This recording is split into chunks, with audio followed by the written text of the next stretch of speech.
दोस्तों, उत्तर प्रदेश के पड़ोसी राज्य यानी कि बिहार में चुनाव होना है। चुनाव को लेकर तैयारियां जोरों पर हैं। सभी दल अपनी जोर आजमाइश में अभी से लग गए हैं। इस बीच नीतीश सरकार ने एक ऐसा फैसला किया है जिसे लेकर उत्तर प्रदेश के नेता भी रिएक्शन दे रहे हैं। मायावती, जो कि उत्तर प्रदेश की पूर्व मुख्यमंत्री रह चुकी हैं, बहुजन समाज पार्टी की मुखिया हैं, उन्होंने सरकार के फैसले पर सवाल खड़े किए हैं, इसे मनमानी बताया है और किस तरह से न सिर्फ नीतीश कुमार बल्कि भारतीय जनता पार्टी के शीर्ष नेतृत्व को भी घेर लिया है। मैं इस खबर में आपको बताता हूं। नमस्कार, मेरा नाम हिमांशु मिश्रा है। आप देख रहे हैं 4PM न्यूज नेटवर्क। दोस्तों, इलेक्शन होता है तो हर पार्टी दावा करती है, वादा करती है कि हम आएंगे तो ये कर देंगे, लेकिन सत्ता पक्ष के पास एक मौका होता है कि वो क्योंकि सत्ता में है तो कुछ करके दिखाए।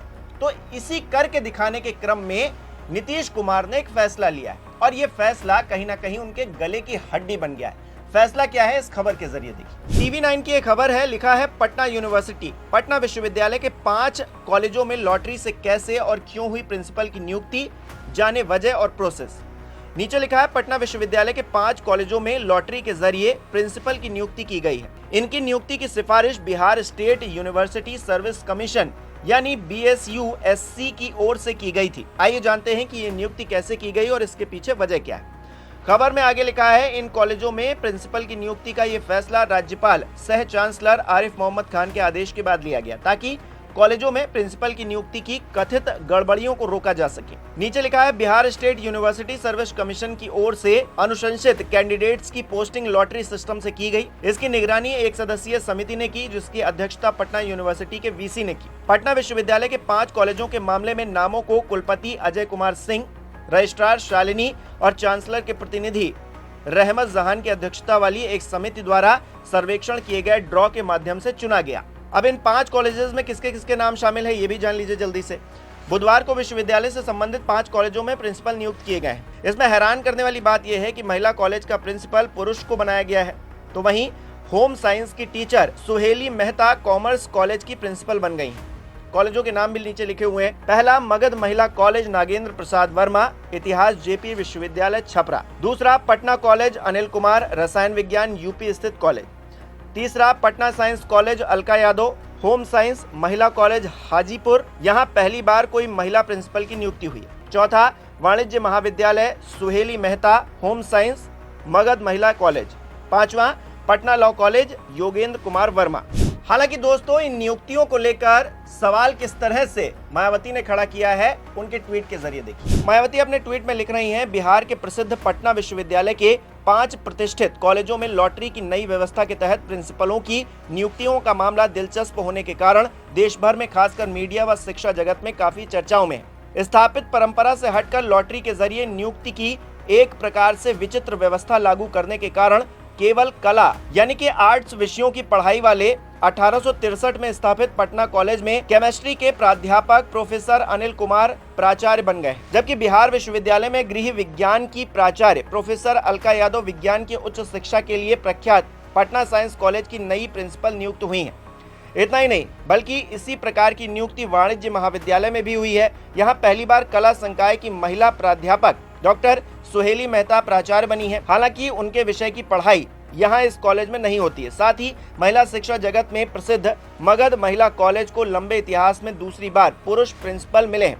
प्रोफेसर NP वर्मा यहाँ के नए प्राचार्य होंगे, जबकि प्रोफेसर योगेंद्र कुमार वर्मा की लॉटरी पटना लॉ कॉलेज के प्रिंसिपल के रूप में निकली है। इसको लेकर लोगों में उत्सुकता है कि पारदर्शिता व तटस्थता के नाम पर बिहार सरकार व वहां के चांसलर द्वारा इस प्रकार लॉटरी के माध्यम से की गई प्रिंसिपल की नियुक्तियों को सही ठहराकर क्या इस व्यवस्था को भारतीय जनता पार्टी शासित अन्य राज्यों में भी लागू किया जाएगा। मायावती आगे लिख रही हैं, वास्तव में कॉलेजों के प्रिंसिपल जैसे महत्वपूर्ण पदों पर भी पूरी पारदर्शिता, तटस्थता और ईमानदारी के साथ नियुक्ति नहीं कर पाने की अपनी विफलताओं को छिपाने के लिए ही ऐसा घातक प्रयोग करना लोगों की नजर में उच्च शिक्षा व्यवस्था को सुधार का कम तथा खराब करने वाला ज्यादा प्रतीत होता है। इसी प्रकार इसी परंपरा को अपनाकर आगे चलकर मेडिकल कॉलेजों, IIT व अंतरिक्ष विज्ञान आदि जैसे साइंस के उच्च व प्रतिष्ठित संस्थानों में भी गैर एक्सपर्ट्स नियुक्त किए जाएंगे तो ये ताज्जुब की बात नहीं होनी चाहिए।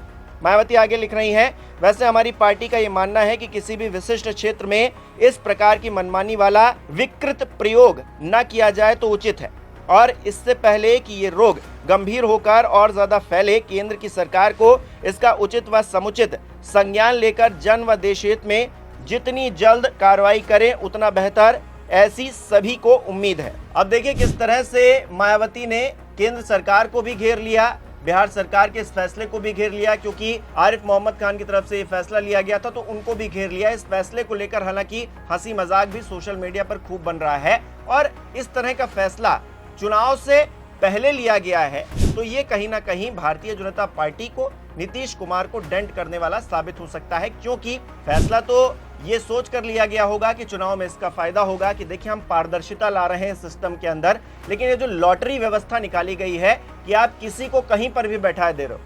अब आप सचिन तेंदुलकर से कहोगे कि गाना गाओ और लता मंगेशकर से कहोगे कि आप जाकर क्रिकेट खेलो, तो फिर किस तरह का माहौल बनेगा दोस्तों। कुछ इसी तरह का माहौल बिहार में बनाने की कोशिश सरकार के द्वारा की जा रही है। जो दिल्ली में आला कमान बैठा है उसकी तरफ से ये इशारा किया गया है कि आप भाई ऐसा करो, लेकिन ये इशारा अब कहीं ना कहीं अपने ही ऊपर भारी पड़ता हुआ दिखाई दे रहा है और मायावती ने जिस तरह से घेरा है उस पर सफाई भी देते हुए लोग नजर आ रहे हैं।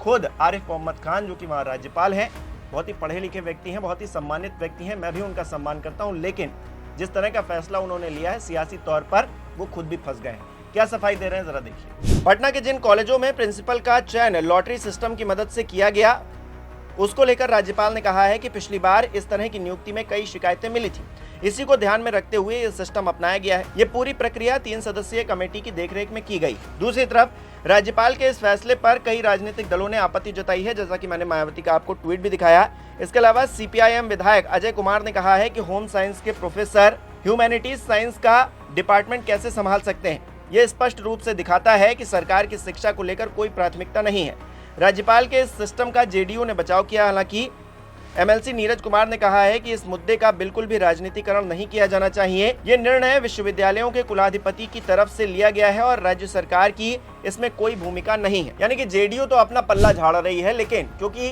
गठबंधन की सरकार चला रहे हैं तो पल्ला कितना झाड़ेंगे ये अपने आप में तो एक सवाल बनता ही है। दूसरा ये कि भारतीय जनता पार्टी की तरफ से जिस तरह से ये फैसला आगे बढ़ाया गया, आप सोच रहे होंगे मैं भारतीय जनता पार्टी का नाम क्यों ले रहा हूं, क्योंकि राज्यपाल केंद्र के द्वारा नियुक्त होते हैं, केंद्र में सरकार भारतीय जनता पार्टी की है, तो भारतीय जनता पार्टी का ही थोपा हुआ ये सब किया हुआ कांड है जिसको लेकर अब थू-थू हो रही है और मायावती भी खुलकर मैदान में आ गई हैं। और क्योंकि मायावती भी चुनाव लड़ने जा रही हैं बिहार में, तो अभी से आप मान लीजिए ऑफिशियल उनकी एंट्री हो गई। कुछ दिनों पहले ये खबर भी छपी थी दोस्तों कि मायावती की बसपा बिहार में 243 सीटों पर चुनाव लड़ेगी। आकाश आनंद के लिए बड़ी चुनौती है। बिहार विधानसभा चुनाव की तैयारी में बीएसपी 243 सीटों पर चुनाव लड़ने की तैयारी कर रही है। मायावती ने भतीजे आकाश आनंद को जिम्मेदारी सौंप दी है। चुनाव में आकाश की परीक्षा और चुनौती दोनों होने वाली है और ऐसे में मायावती ये ट्वीट करके इस फैसले की निंदा इसीलिए करती हुई दिखाई दे रही हैं क्योंकि उनको इलेक्शन में अभी से सक्रिय होना है, दिखना है और शायद यही वजह है कि भारतीय जनता पार्टी के लिए और भी मुसीबत खड़ी हो गई। आप इस फैसले को किस तरह से देख रहे हैं? मायावती ने जो रिएक्शन दिया है, विपक्ष जो रिएक्शन दे रहा है, उसको किस तरह से देखना है हमें कमेंट करके जरूर बताइए। इस वीडियो को लाइक कीजिए, शेयर कीजिए और हमारे चैनल को अब तक सब्सक्राइब नहीं किया है तो वो भी कीजिए।